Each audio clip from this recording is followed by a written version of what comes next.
오늘 주시는 하나님의 말씀은 구약성경 스바냐 3장 17절 말씀입니다. 오늘은 성경 속 치료 명약 12번째 시간입니다. 심리학에 보면 소위 플라시보 효과라는 것이 있습니다. 플라시보 효과. 이 플라시보라고 하는 것은 가짜약이라는 뜻입니다. 가짜약. 심리학에서 이 플라시보 효과는 어떤 거냐면 여기저기 무작위로 학생들을 뽑습니다. 그리고 이 학생들을 지도할 교사에게 이 사실을 숨기고 거짓으로 이 뽑혀온 아이들은 가장 우수한 학생들입니다. 공부를 잘하고 아주 명석한 자들입니다. 라고 소개하고 그 교사에게 수업을 받도록 했습니다.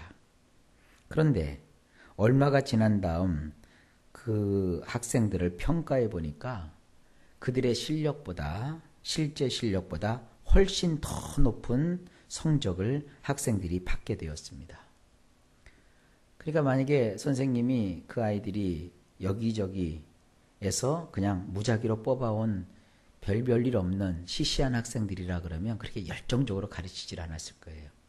근데 아주 똑똑하고 우수한 학생들이라고 소개를 하니까 그 선생님이 굉장히 열과성을 다해서 그들을 가르친 거예요. 그랬더니 그 학생들의 성적이 그들의 실제 실력보다 훨씬 높게 나왔다는 거죠. 그래서 기대치에 따라 실제 나타나는 결과가 변한다는 뜻입니다. 그러니까 사람이 그 실제보다도 이상을 높게 가지고 그리고 기대를 높게 가지면 결과도 훨씬 낫다는 것이죠. 장사를 해도 못한다 하고 뒤로 빼면 장사가 안 되는 거예요. 이 장사는 된다 하고 달라붙으면 자기가 기대치가 높으면 그만큼 실제로 나타나는 결과도 좋다는 것이죠. 이게 이제 심리학에서 플라시보 효과라고 합니다. 그래서 꿈을 자꾸 심어주고 희망을 주고 소위 말하는 힐링 캠프를 하고 하는 것이 이 플라시보 효과입니다. 여러분 텔레비 같은 거 드라마 보면서 성공 이야기를 보면 내가 성공한 것도 아닌데 괜히 기분이 좋고 나도 뭔가 하면 성공할 것 같다 하는 느낌이 들잖아요. 그래서 그런 류의 강의를 듣고 드라마를 보고 책을 접하면 어느덧 나도 성공의 가도를 달리게 돼요. 그래서 이것은 플라시보 효과가 긍정적인 면에서 작용하고 있다고 보는 겁니다. 의학적으로도 이 용어가 사용되는데 이런 실험을 해봤습니다. 두통 환자 100명을 선발을 해요. 그래서 50명에게는 진짜 아스피린을 주었고 나머지 50명은 밀가루로 만든 가짜 아스피린을 먹게 했어요. 그런데 놀라운 것은 가짜 아스피린을 먹고도 대부분 머리가 개운해지는 겁니다. 이건 이제 가짜 약의 효과예요. 그러니까 이거 먹으면 머리가 낫는다. 그리고 밀가루를 줬더니 그 밀가루를 먹고도 머리가 나았다는 것이죠. 이런 것이 플라시보 효과입니다. 가짜 약이지만 진짜 약과 같은 효과를 내는 거. 또 이런 것도 있어요. 엄마 손이 약손이라고 하죠. 이것도 역시 플라시보 효과입니다. 엄마 손은 의학적으로 치료의 효과가 없어요. 근데도 신기하죠? 엄마가 손을 대면 아픈 아기가 나아요. 자, 이렇게 심리학이나 의학에서 플라시보 효과라는 것을 유용하게 쓰고 있습니다. 근데 문제는 어떤 사람들은 성경에 있는 여러 가지 좋은 얘기들도 그래서 그 성경 말씀을 가지고 위안을 삼고 평안을 갖고 있는 것도 플라시보 효과라고 가르치는 분이 있어요. 근데 성경은 가짜 약이 아닙니다. 플라시보 효과가 아닙니다. 이 성경은 살았고 운동력이 있는 하나님의 말씀으로서 실제 그 말씀대로 우리 삶에 놀라운 역사가 나타나는 것입니다. 성경 말씀은 여러분 진리입니다.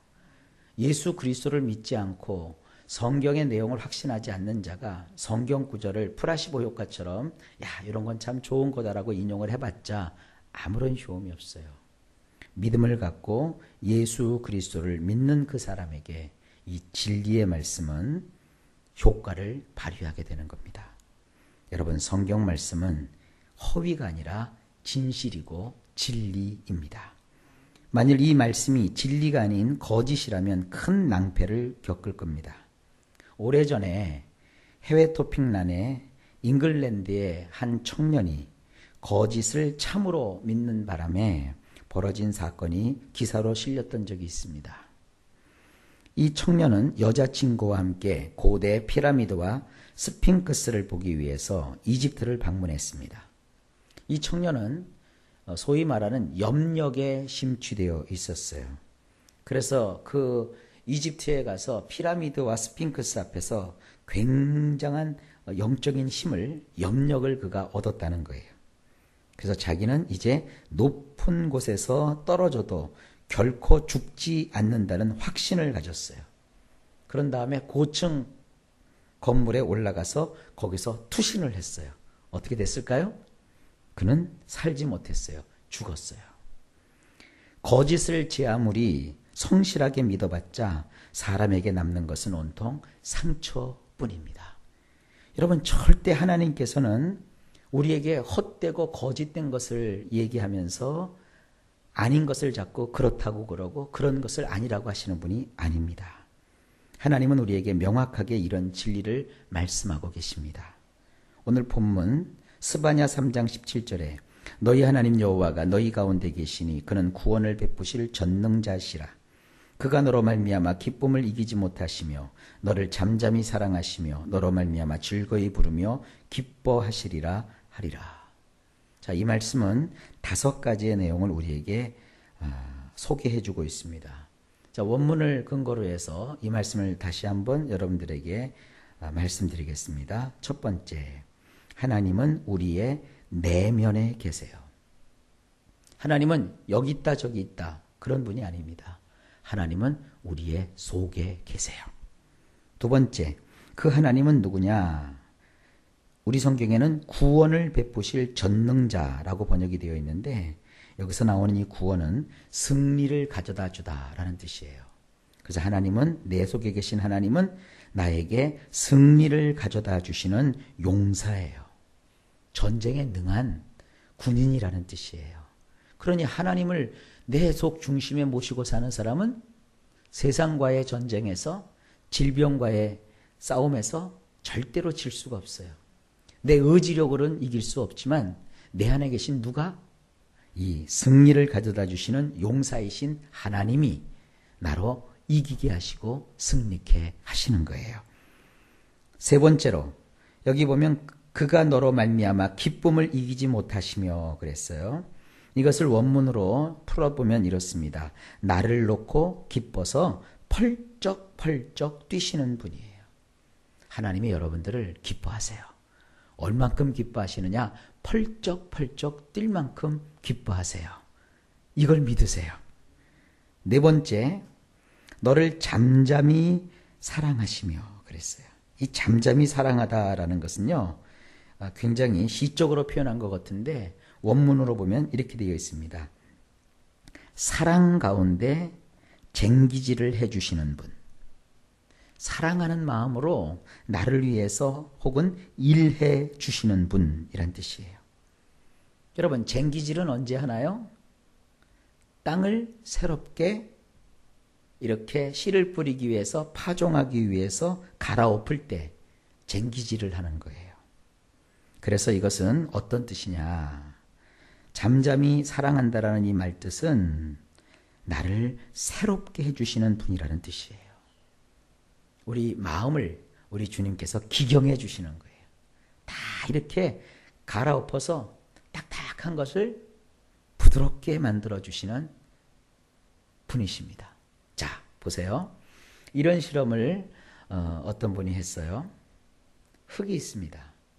흙이 있는데 딱딱하게 굳은 흙을 가져다가 그 위에 물을 부었어요. 자, 물이 그 흙 속으로 들어가요, 안 들어가요? 안 들어가요. 돌처럼 딱딱하게 굳었으니까. 그 다음에는 그 흙을 잘게 부쉈어요. 처음에 망치로 부수고 이렇게 절구에 넣어서 찌니까 그 딱딱했던 흙이 돌이 아니라 흙이니까 다 풀어져서 부들부들부들해지고 가루가 됐어요.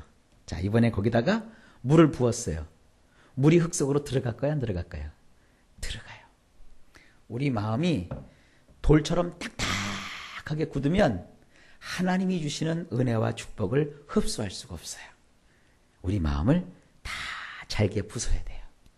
더 부셔져야 하리, 더 부셔져야 하리. 우리를 부서뜨리게 하는 데는 하나님이 고난과 어려움과 아픔 이런 것보다 더 효과적인 것이 없다는 것을 알고 계세요. 그래서 우리를 부셔버리시는 거예요. 우리를 없애버리고 싫어서 버리시려고 하는 것이 아니라 우리로 하여금 하나님의 은혜를 흡수하도록 하기 위해서 딱딱한 우리의 심령을 하나님께서 잘게 가루가 되게 하시는 거예요. 그런 다음에 하나님의 은혜의 단비를 부어 주십니다. 기억하십시오. 하나님은 쟁기질을 해주시는 분이세요. 나를 새롭게 해주시는 분입니다. 낭망하고 절망을 여러분 생활화하지 마세요. 하나님을 바라보고 하나님을 의지하는 것을 여러분의 생활로 삼으시길 바랍니다. 마지막으로 너로 말미암아 즐거이 부르며 기뻐하시리라 그랬어요. 이것을 원문으로 풀면 이렇습니다. 나를 위해 종을 치면서 덩실덩실 춤추시는 분. 그래서 이 종을 친다라는 것은요, 노래를 부른다 혹은 음악을 연주한다라는 뜻도 돼요. 얼마나 아름답습니까? 하나님 참 멋지시죠? 나를 위해서 종을 치면서 노래를 불러주시면서 덩실덩실 춤을 추시는 분이세요. 여러분, 하나님은 여러분을 이처럼 사랑하고 이처럼 기뻐하십니다. 이것은 플라시보 효과가 아닙니다. 실제 상황입니다. 이와 같은 하나님을 우리가 믿고 있기 때문에 이 하나님을 의지하고 이 하나님을 붙잡으면 우리의 인생은 새롭게 됩니다. 여러분의 인생이 새롭게 달라지다는 것을 기대하십시오. 하나님은 그러한 분이십니다. 기도합니다. 하나님 감사합니다. 내 힘으로는 아무것도 할 수 없지만 하나님은 모든 것을 이루시는 분이심을 고백합니다. 오늘 스바냐 말씀을 통해서 우리의 하나님, 내 속에 계신 하나님이 어떤 일을 나를 위해서 하시는지 알게 하심을 감사합니다.